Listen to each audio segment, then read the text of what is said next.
You're going to introduce.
Yeah. Okay.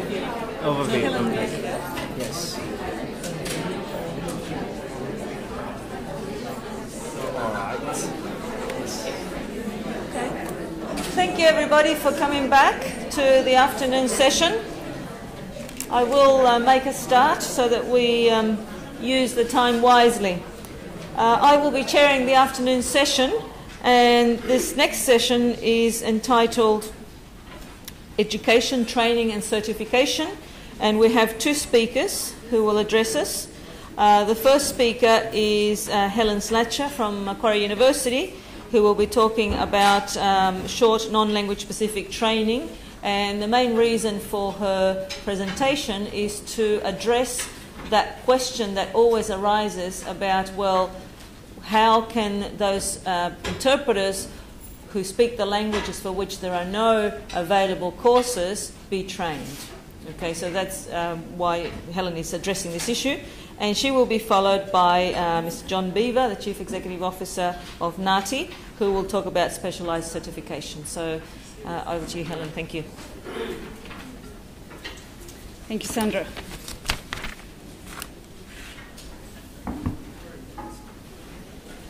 So I'm going to be talking about some ideas about education that have come from a series of research projects that we've been conducting at Macquarie University, and I'd like to acknowledge the inspiration that's come from working with my colleagues Dr. Jennifer Lane and Professor Jemina Napier.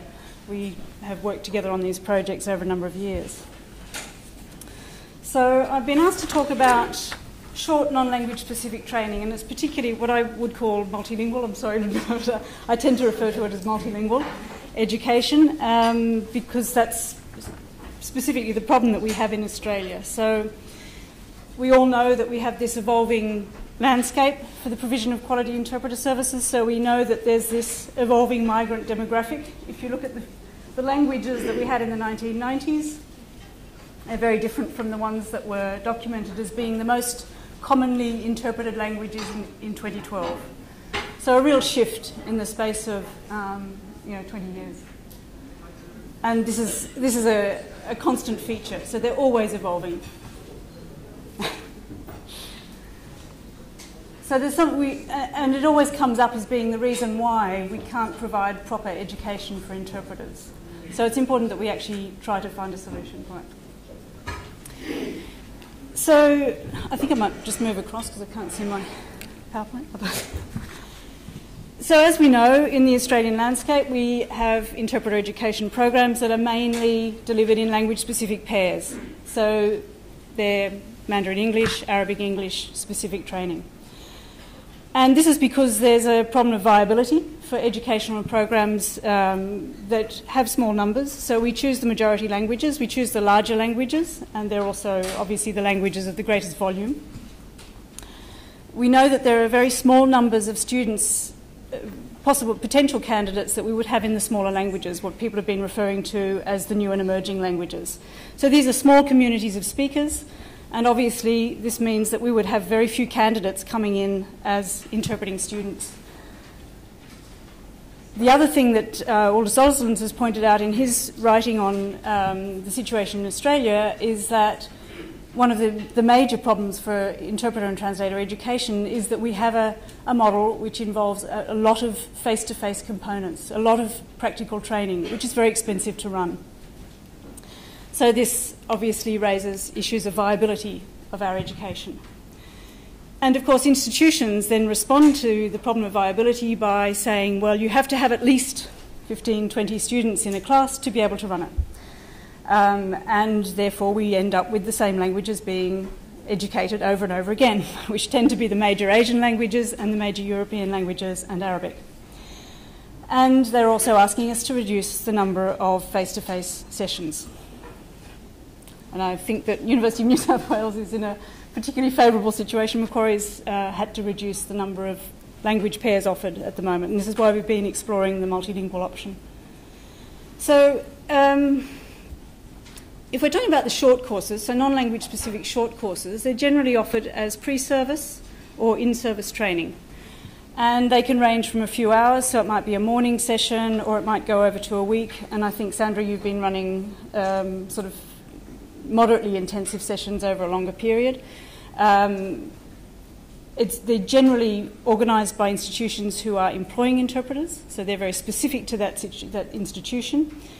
Occasionally they're offered by educational institutions as non-award courses that are an adjunct to the usual degree programs that are offered by that institution. So Monash University, for example, has been doing that. So there are a number of advantages and disadvantages in these models. So the advantage, of course, is that it enables access to education for interpreters from languages that are not normally offered in institutions. They're much more viable. You can fill up a class with interpreters from any number of languages, and they're short. The multilingual learning environment is actually a very stimulating one. It creates new opportunities for learning about language and culture. So you learn from others with a different language pair, you learn about language, you learn about culture, you learn about interpreting. So there's an advantage of having people from different language pairs in the same classroom. And of course it provides novice interpreters with a basic understanding of ethics, role and relaying talk. Or if it's the specialised ones, it gives them a basic understanding of what they need to do to be able to interpret in a specific setting such as the court or in health. The disadvantages, and there are many and varied. So what Rhoda Roberts has said is that a lot of these short courses, the multilingual short courses, because they're not done in language-specific pairs with a tutor who is from that language pair, there tends to be a lot more talk about interpreting than actual interpreting practice. So the candidates or the students who are in those courses don't get the intensive face-to-face practice that they would get if they were studying in one of the language-specific pairs. This leads to a more transmissionist pedagogy, which means that it's teacher talk, very teacher-centred rather than being student-centred. That is because there's a lot of information to pass on and a limited amount of time to get it over. So this poses problems for language-specific feedback, of course, and modelling. We don't have any language-specific feedback available. The teacher doesn't speak the languages of the students in the class, so therefore can't model and can't give feedback. It often doesn't include any assessment at all, whether formative or summative. So there's no evaluation at all of students' performance in those courses. And it really challenges the traditional summative assessment that we expect or that we're used to in our language-specific programs. So for those of us that have NAATI-approved courses, we have a set process for assessment, which is a summative assessment at the end, according to certain guidelines provided by NAATI, and that it just doesn't map with that at all. So it's a parallel universe at the moment. But there are solutions. So some of the solutions for the assessment issue, so the provision of language-specific feedback, is that you can incorporate language experts. And Alex mentioned this, but she also mentioned the fact that it's often very difficult to find experts from those particular languages that you need. These are languages where perhaps there aren't any qualified interpreters at all. Maybe the language community isn't available. There aren't enough people to bring in to provide that expertise for you. You can perhaps recruit professional interpreters from the relevant language pairs if you have interpreters that have been trained for those language pairs, and that's one possibility. The other thing that you can do is to make sure that there are at least 2 students from that same language background in the course so that they can provide peer feedback to each other. Or you can try and develop self-assessment strategies. And I'm going to focus a little bit more on that because it's probably the easiest option, even though it doesn't necessarily seem like it. There is a couple of challenges with, as I've just been through the first point, which is that you don't necessarily have qualified interpreters in some of the languages.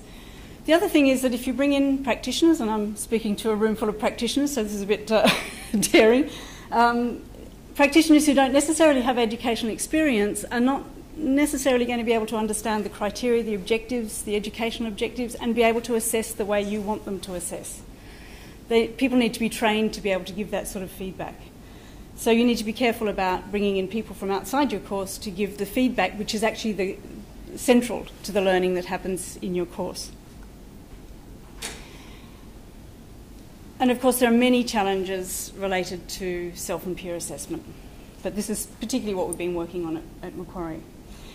The first thing is that it's very time consuming to implement self and peer assessment in a classroom, and if these are short courses then there's not a lot of time to spend on developing the skills that students need to be able to assess themselves. So students need a deep understanding of the competencies. They need to understand what these competencies look like in practice. We find that often there's a conceptual gap between the teacher's understanding of what those competencies are and the learner's understanding of the competencies. So it just doesn't map up. It's very difficult to be able to use an assessment tool based on certain competencies and be able to assess accurately. The timetables I've already mentioned. The other thing is in the formulation of the competencies. So if we have, and in the TAFE system you have a competency-based system, so you have interpreted competencies that are formulated in a certain way that you need to assess. It's often very difficult for students because they're often quite abstract. If you have a competency like, for example, that's expressed as interprets accurately from English to LOTE, and you have a rating scale, that's very abstract and very difficult for students to be able to actually see that in the interpreting sample that they're assessing. Oh.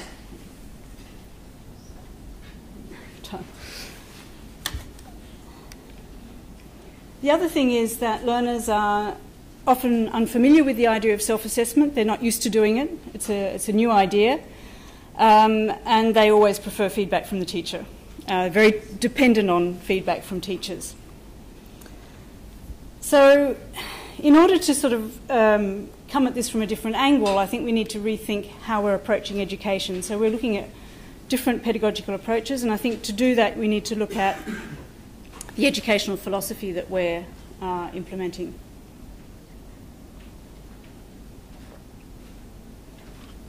So these philosophies are not new. They've derived from Aristotle and Montaigne. A lot of different philosophers have actually promoted these ideas that we learn through experience, we learn through our practice. But it was John Dewey, who you would know from the Dewey Decimal System probably, who has been the most influential in formulating these as an approach to education, as a pedagogy.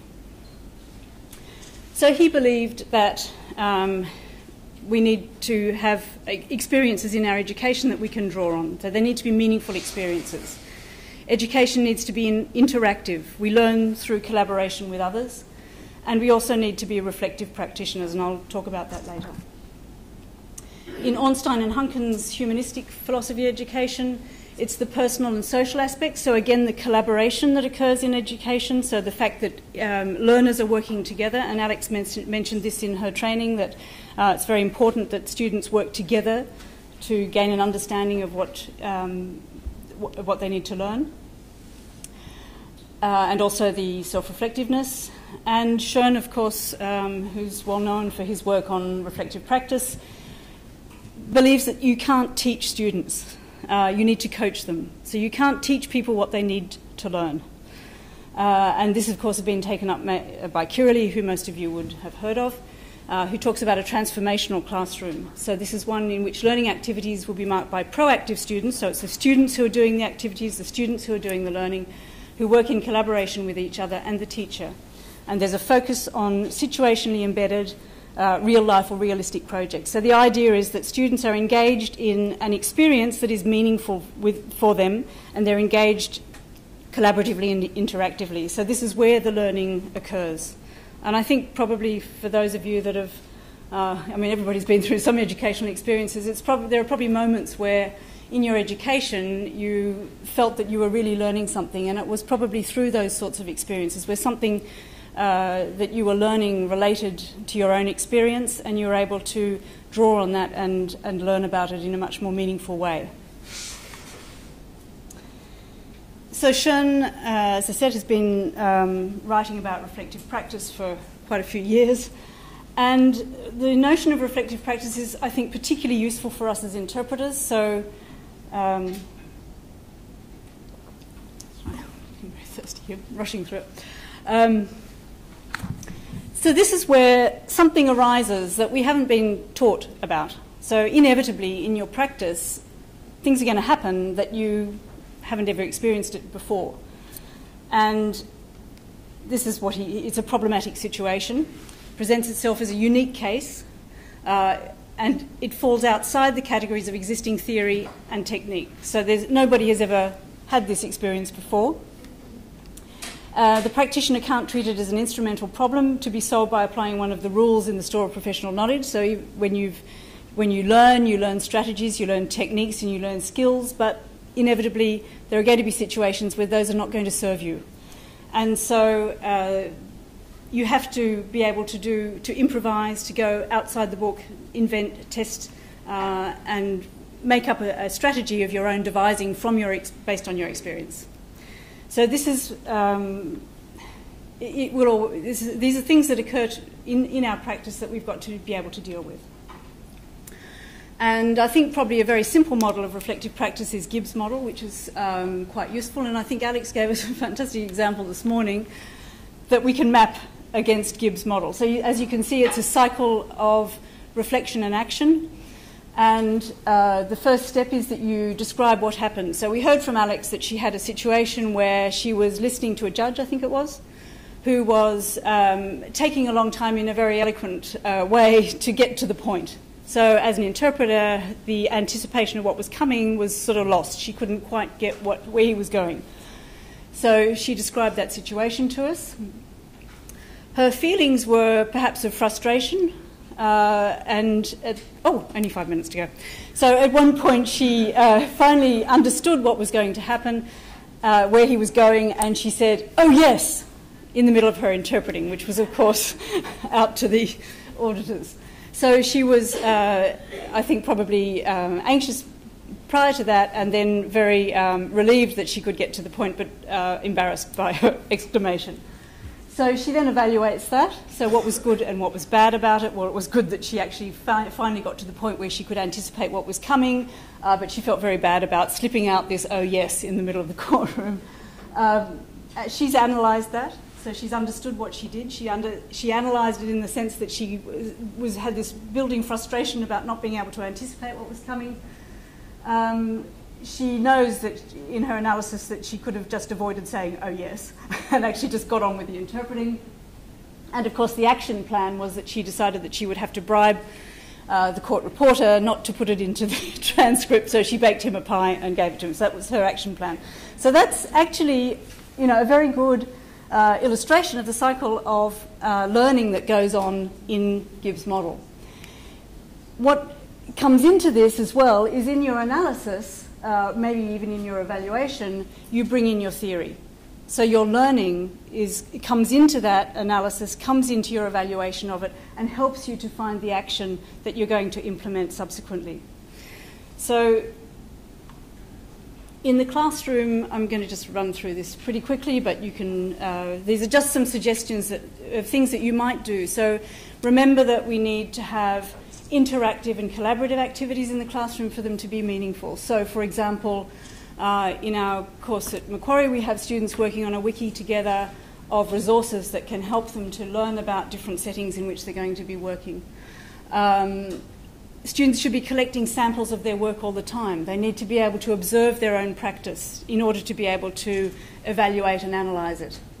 Work with a peer, and again Alex mentioned the peer work, which is really important. So it's that interaction, that collaboration that's really important. And of course the teacher monitors this, suggests learning tasks, scaffolds self and peer assessment, and reviews student work. Okay, so self-assessment is actually key to the whole process. So in order to affect learning without that teacher feedback, so in a student-centred learning environment, self-assessment is a key skill to have, and it's something that interpreters need to take out into the workplace after they've left the educational institution. If your education is only what you learn in a week, you're not going to get very far. You have to learn tools and skills that you can take beyond that and keep learning. So this is where the reflective practice model is particularly useful. One of the important things in self-assessment is the rating criteria. So you need to have very concrete criteria that students can understand and be able to apply to their own interpreting. They need to be able to observe those things. So obviously this slide is a little bit, this is sort of death by PowerPoint here, but what can I pull out of there? I think for the learners, the learners become very motivated. When they finally arrive at being able to assess their own learning or assess their own practice, they feel as though they feel very empowered, because it's a tool that they can go on using and using and using and keeping on improving. If they can see where the weaknesses are, if they can see where their own strengths are, then they become autonomous. And so it motivates them, I think, in a major way. The learners have a clearer notion of what their educational goals are because they've understood the criteria that are being used to assess themselves. And I think the other thing is that they really learn a critical thinking about their own performance and achievement. It is time consuming, and if you've got a week-long course, you need to devote quite a bit of time to helping students understand what the criteria are and how to apply them, how to observe their own performances. It challenges teachers' roles. I mean, often students will say, yes, but we don't want to assess ourselves. We want you to assess us. You're the teacher, you know best, you're the expert. But as soon as students realise that they can actually become the experts, then things turn around. So it takes time and patience. So as I said, the criteria are really important. So when you're developing rubrics for students to self-assess, they need to be very short and targeted. Time's up. Okay. So I'll just finish this.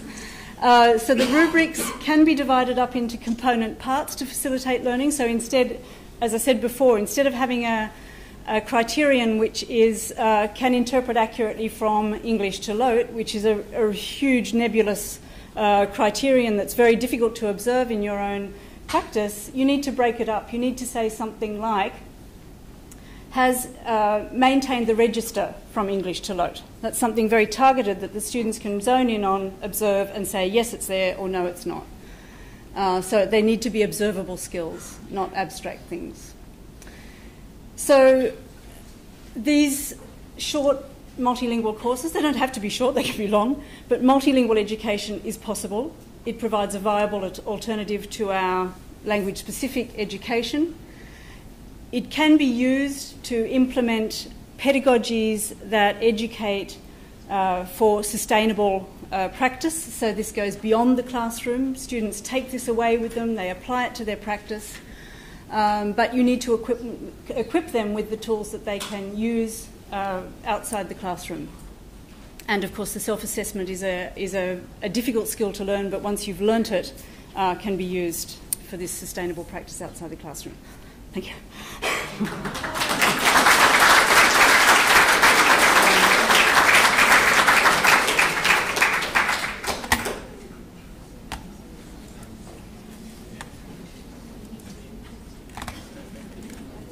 So is John straight over? Yeah. So I take my water with me, I'm so thirsty.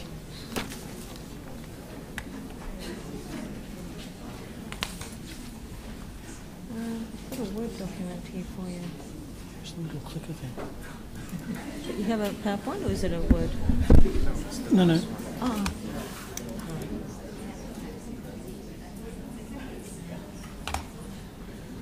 The little black clicker thing, Sean, is that gone? You can use this too. No, okay. Click on this. Yeah, or this. Or that one. Okay. I go? Yep. Thank you, Sandra. Thank you all. Today, I want to share with you NAATI's current thinking about certification and specialisation with, thank you, with particular reference to legal interpreting.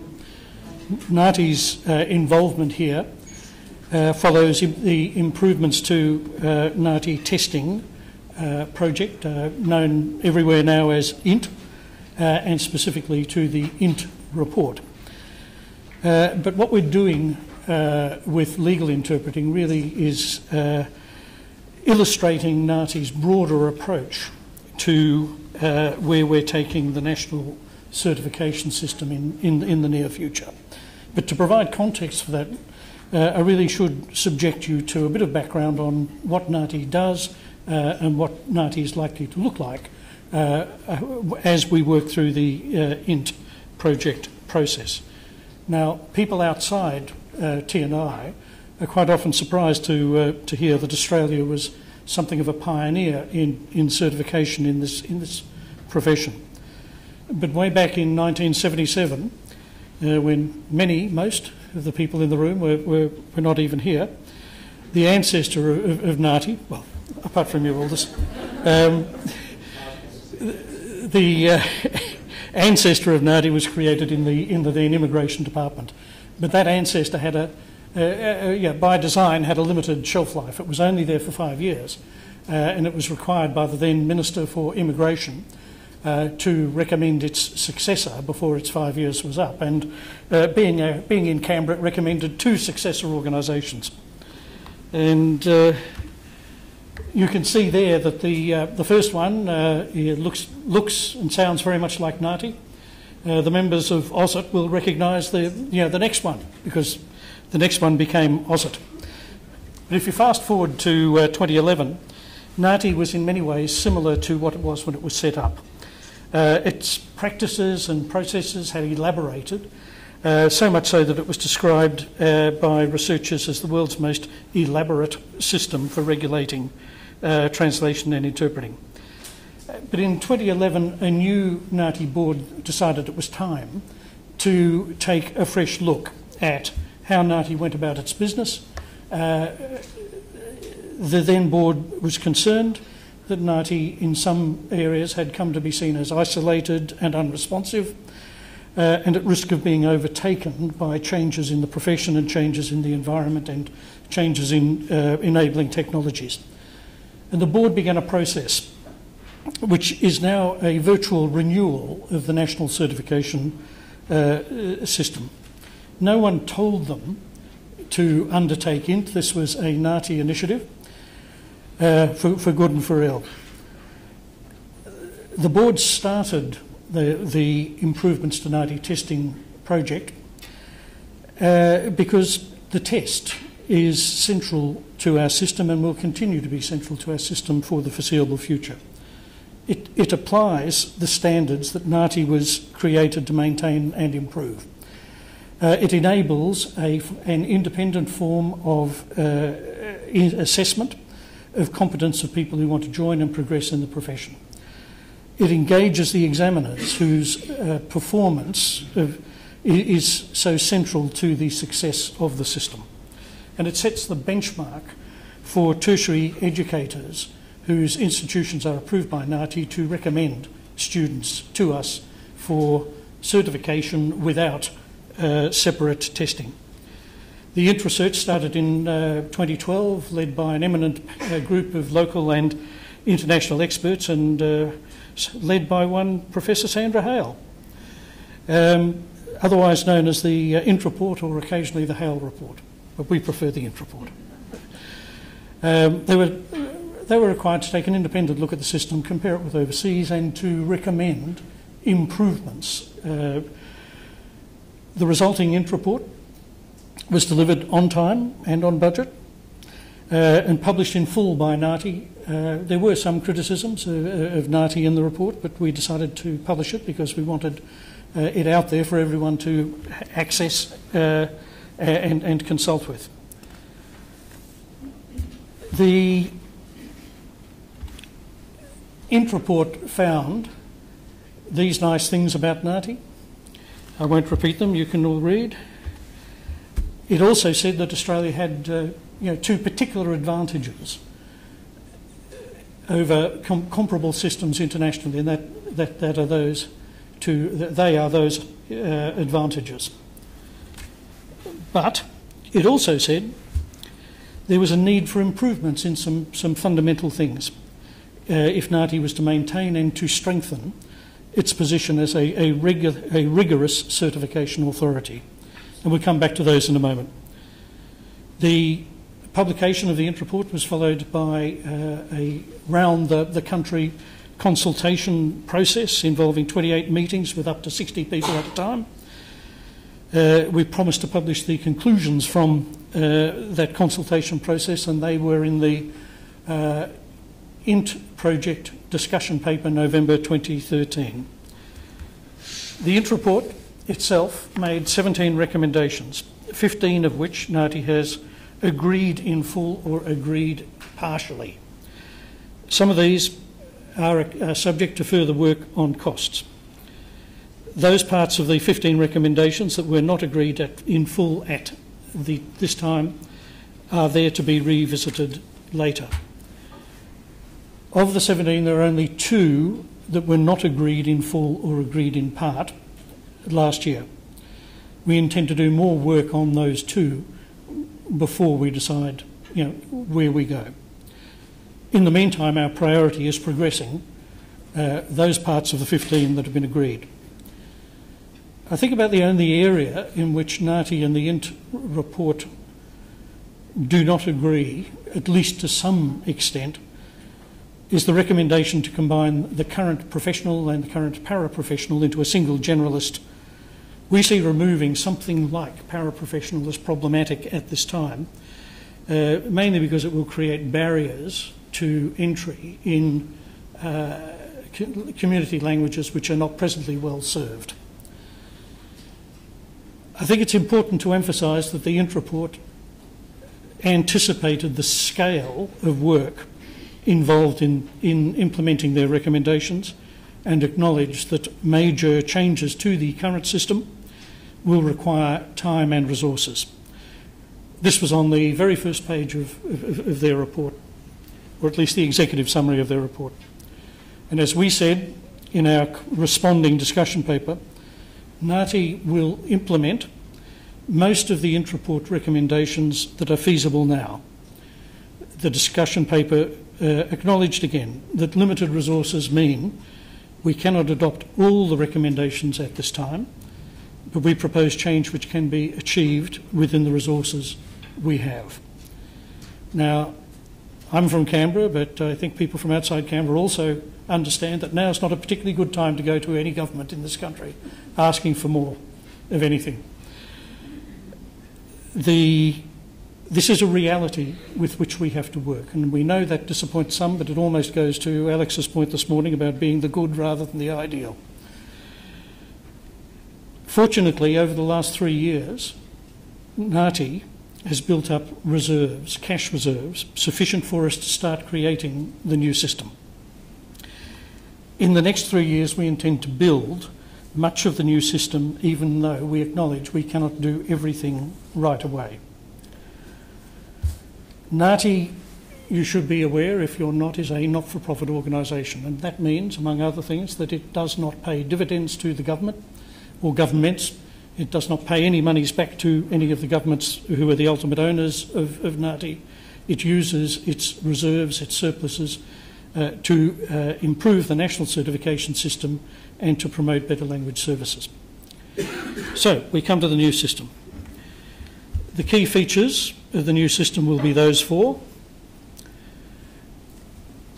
Those are consistent with NAATI's ideal, which is practitioners who prepare for professional life by earning T&I qualifications, that they demonstrate they remain practice ready throughout their careers by NAATI certification, and they engage actively with their peers. And that last point being the point that Nick Cowdery emphasised to you in his address, where he was talking about how you get more benefit, or at least as much benefit out of CPD activities like this from the interaction with your peers outside the classroom as you do from within. We reach a big decision point in about 3 weeks, when the members of NAATI, that's the 9 governments of Australia, and the board will decide whether to progress to phase 2 of the project. Now, that might sound a bit dry, but phase 2 will be 2 years of intensive R&D, system design and costings analyses to turn the discussion paper proposals into workable change. If the board and the members then, in a couple of years' time, agree to go to phase 3, that will be another year of actually putting the next 2 years' work into operation. And we then switch the system to live in 2017, which coincidentally will be NAATI's 40th birthday. So what do these changes mean for you as students, as practitioners, as educators, and some members of the legal profession? For court interpreting, we propose to evolve the current system through first reviewing work already done in Australia and overseas on the tasks that translators and interpreters perform. We do not intend to reinvent anything we don't have to. There'll then be a process of job analysis, followed by the development of a new set of credentials to replace the ones we have. Now, that job analysis will be guided very much by the principles that are set out in the International Standards Organisation's ISO 17024, which, as you can see, is the one about conformity assessment, general requirements for bodies operating, certification of persons. Now, we're following the ISO principles because we regard the ISO approach to conformity assessment as world's best practice.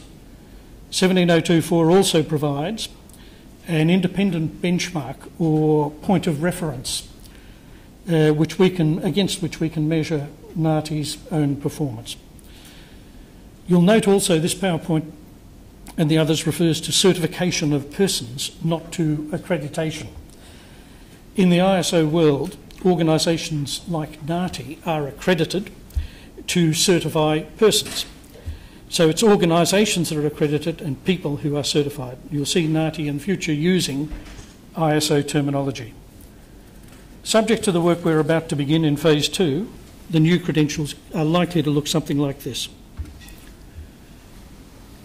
Can you see that? Yep. The bit you might find difficult to follow is the fine print down the bottom that says don't take too much notice of the words, don't take too much notice of the labels on the draft model here. They're just to indicate or communicate what we're thinking at the moment. The names are likely to change. Now, the INT report identified 2 of its 70 recommendations as being the most important. One of those was creation of specialist certification. The top level on the right-hand column is that specialisation. As recommended, we will start working here with health and with legal. We flag in the discussion paper also that NAATI proposes that tertiary qualifications will be required for the specialist credential. This is a departure from current practice. Whether that requirement will be met by candidates passing an approved course, an approved tertiary course, or by conduct of NAATI tests with a degree or possibly an advanced diploma as a mandatory prerequisite, have yet to be decided. Our current thinking, though, is that if we opt for a specialist approved course pathway, that's likely to involve specifying a postgraduate qualification, in Helen's terms, multilingual qualification, i.e. not a language-specific course. We expect such a course could be available, or such a qualification could be available quite quickly, given we understand much of what it would already cover exists already in different forms, in different courses now. The takeout from this is specialisation is coming. NAATI's directions here are quite clear also. The top level of credential in the new system will, in some form yet to be determined, mandate tertiary qualifications. We believe that the critical nature, that's critical to the system, critical to the client. 15 minutes. 15? Oh, 5, right. I'm just getting warmed up. What I was about to say before I was so rudely interrupted was, specialists we expect to take on the really critical assignments. And that'll be particularly so in court reporting. We have to now define the job tasks, and that means identifying the knowledge, the skills, the abilities required for the legal specialist. Once we have that, it'll be up to the educators to advise us on how best to meet these new requirements. We intend to start talking with the stakeholders, principally the profession and the educators, about how best to meet these anticipated requirements as soon as the decision to begin phase 2 is taken. Now, I'll diverge slightly from legal interpreting to continue on the theme of the INT report, but INT report recommended identified 2 recommendations as being particularly important. The specialisation we've just spoken about. The other one was compulsory pre-test training. Now, we're moving immediately on specialisations, but we're moving more cautiously on pre-test training. That's not because we think pre-test training is irrelevant or a bad thing, but we want to see how a more manageable change than the one recommended in the INT report works out first. And by that I mean the discussion paper says we're going to create a new provisional level for the smaller or the languages of newly arrived communities, where there's neither tertiary training available or NAATI testing available. But we will require for those candidates and as yet to be determined degree of basic training. This is no small thing in itself. The languages that this credential will cover represent about half of the languages we presently certify or offer credentials in. But we say in the discussion paper that we expect this basic training might become a requirement for all test candidates in time. In the meantime, we're going to see how it works out at the provisional level. Secondly, and not included in the discussion paper, is a possible different approach to how we train NAATI examiners. We have launched, separate from INT, an initiative called the Examiner Enhancement Project. This is because no matter how much INT changes, how the INT changes work out in practice, assessment of certification tests will still be central. We wish our 250 or so examiners to be acknowledged as expert and eminent in this highly specialised field. Now, I can tell you that knowing the system from the inside, I have confidence in and appreciation of our examiner group.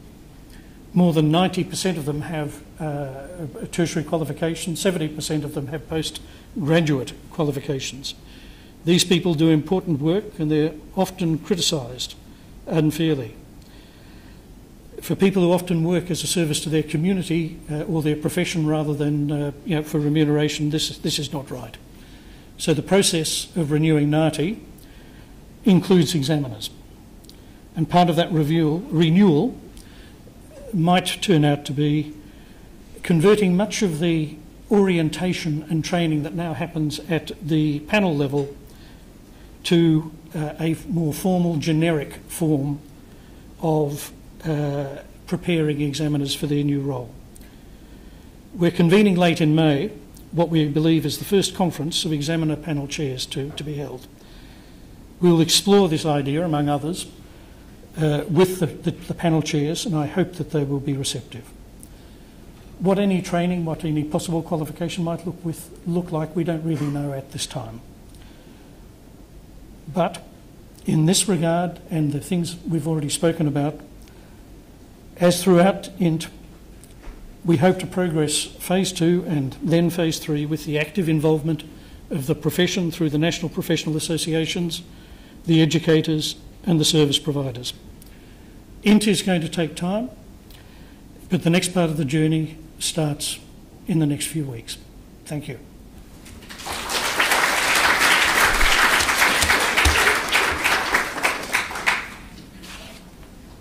Thank you very much, John. Perfect timing. I stopped it just as you stopped.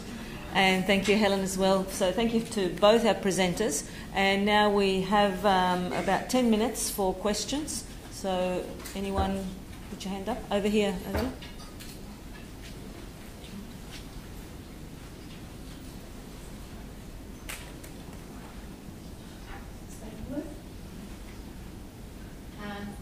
As an interpreter and translator for a small language group, I feel that scheme on the board is highly discriminatory towards me and other people from small language groups.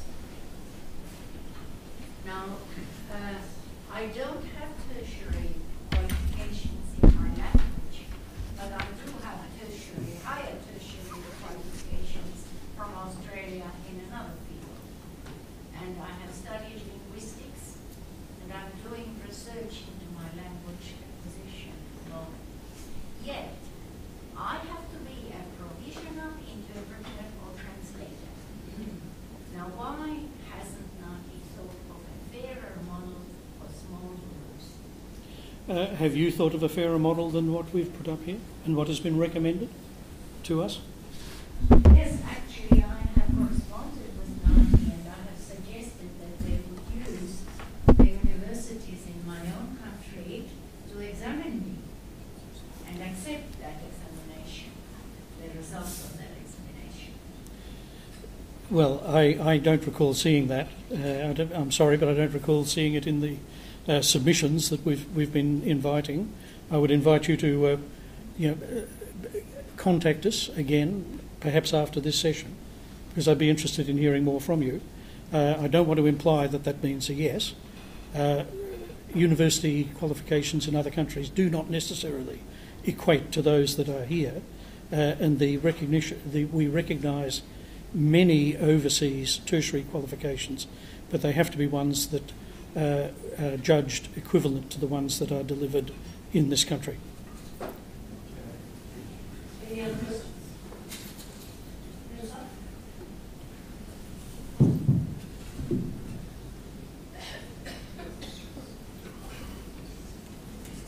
It's on now, yes.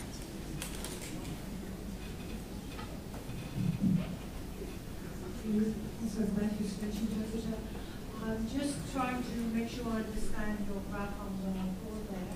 There doesn't seem to be a direct pathway between the level of professional interpreter and the specialist interpreter. Is that correct or not? Between professional and specialist? Yes. Correct. So you have to become a conference interpreter before you can become a specialist interpreter? There are two issues here. There are two issues here. One is transition from the left-hand side of the page to the right-hand side of the page. The other is how you become a specialist. To be frank with you, the detail of how both of those things work out is what phase 2 work is going to be about in large part.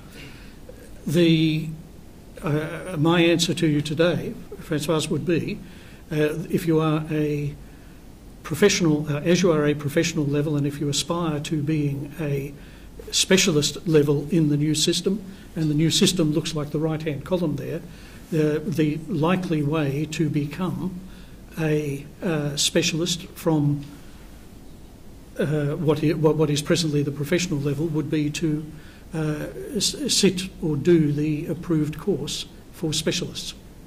Or, on the other hand, if we finish up with a test, and if you have a tertiary qualification that meets the pre-requirement for tertiary quals, and the other pre-requirement would be that you are a professional, then you might be able to sit a test. But I should tell you at the moment, our present thinking is toward not testing for specialisations. Now, the only argument that we see against requiring a postgraduate specialist qualification is that there might be people who, for good reason, cannot do that, and there might be arguments in terms of discrimination about giving them an alternative testing pathway. But our present thinking is very much toward postgraduate qualification as being the pathway. Sorry, and to finish your second question, we haven't worked out yet how transition from the left-hand side of the page to the right-hand side of the page will actually work out. We are hopeful and expecting that it will be possible to migrate people from the left to the right, more or less at the present levels. Does that answer your question? Partly, yes. I'll need to do some more reading about it. Thank you.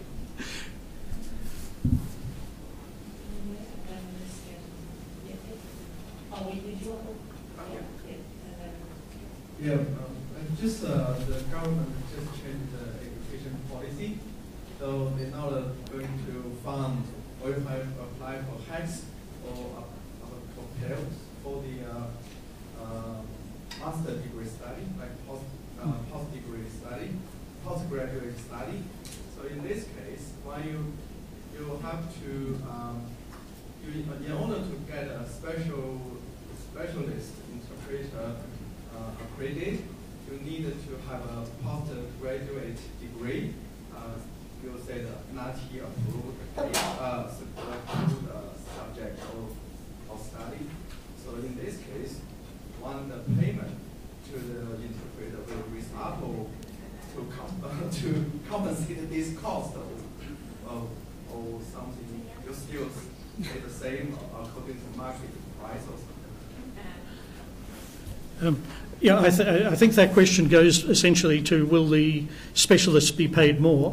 One of the reasons why we're proposing specialisation is precisely that.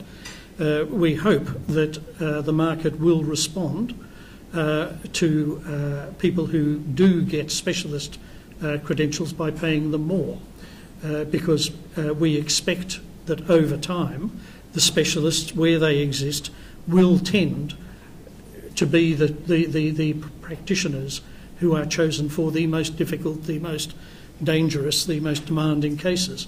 And it follows that if they've done extra training, and have acquired extra qualifications to prepare for that more difficult task, they ought to be paid more. Whether that pans out in reality, we will only see in time. In relation to those interpreters, professional interpreters, who have been tried to, in relation to the interpreters that have been accredited prior to the year 2007, Yes. do they have to sit for the exam to renew their accreditation according to the new system? It is our present plan that everyone will be included in revalidation from day one. I said a moment ago, the detail of how that transition works out is going to be looked at in the next 2 years. Part of that looking process includes talking with AUSIT and ASLEA about how we manage that. Our current, I was going to say what our current thinking is, but it's so early days, I'd only be speculating. But our hope is that everyone will voluntarily come from the existing system into the new one, and we will attempt to smooth that path.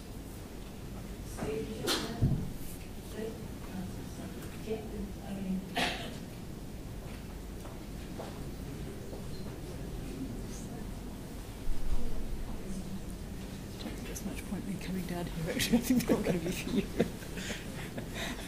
Question for you.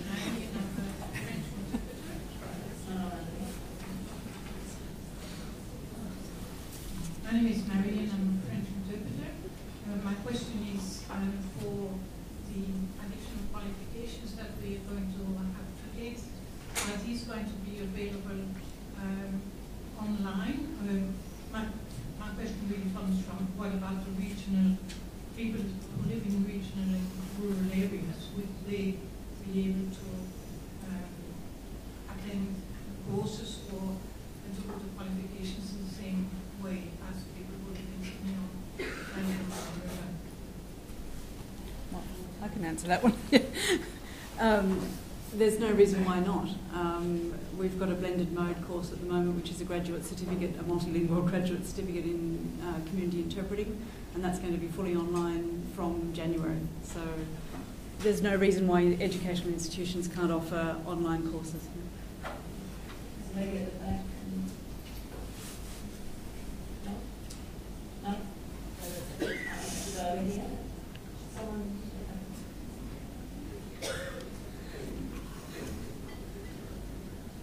Good evening. My name is Christine. I'm a paraprofessional interpreter and translator. But because there is no higher accreditation in my language, more than paraprofessional, so I got the highest available accreditation. But I'm hired by CRC and I'm doing interpretation as a French interpreter. Why am I being paid as a paraprofessional interpreter?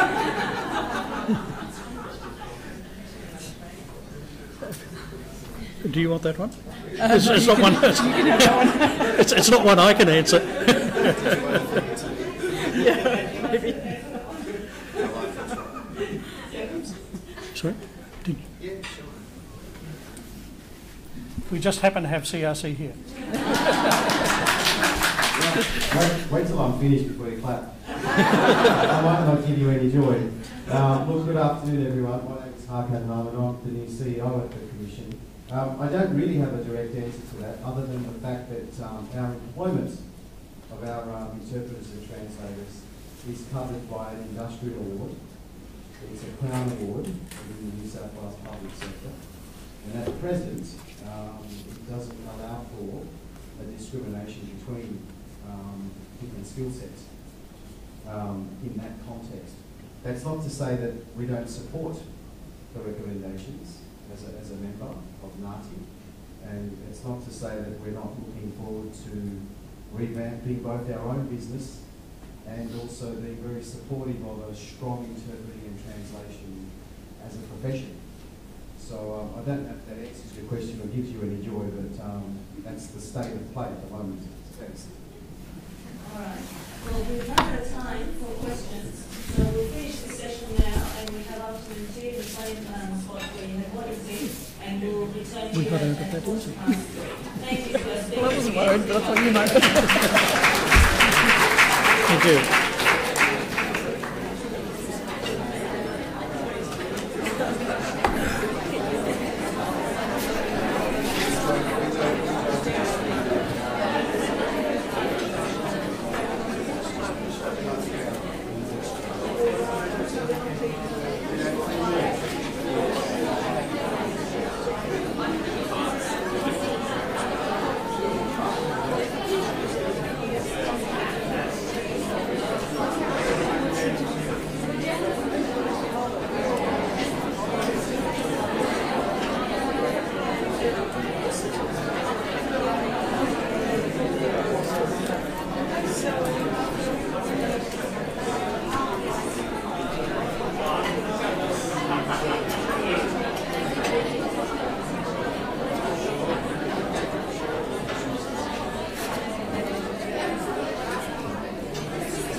Yeah, I will. I need to.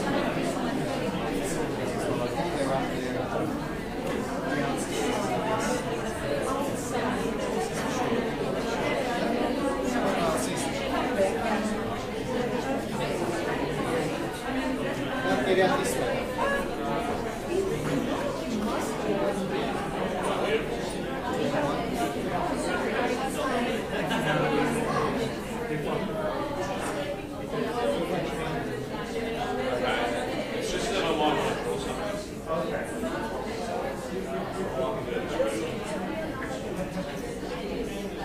So